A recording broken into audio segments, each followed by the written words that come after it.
பைரவரின் சக்தி பற்றி சுப்ரபேதாகமம் என்ற நூலில் விவரிக்கப்பட்டுள்ளது. இவர் சிவபெருமானின் அம்சம். இந்த பிரபஞ்சத்தையே ஆட்டிப்படைக்கும் அளவற்ற சக்தி படைத்தவர் சிவன். அந்த சக்தியில் கோடியில் ஒரு பங்கால் உருவானவர் பைரவர். சிவபெருமானின் நேரடி சக்தி என்பதால் இவரை வணங்குவோர் அடையும் நன்மைக்கு அளவே கிடையாது.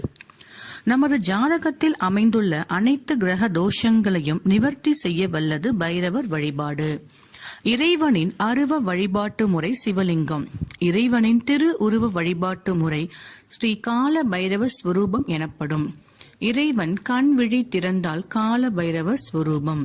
இதுவே ஓங்கார தத்துவம். நமது வழிபாடுகளுக்கு உடனடி நிவாரணம் தரும் கடவுளாக பைரவர் விளங்குகிறார். பைரவரை காலையில் வழிபட அனைத்து நோய்களும் நீங்கும். பகலில் வழிபட விரும்பியது அனைத்தும் கிட்டும்.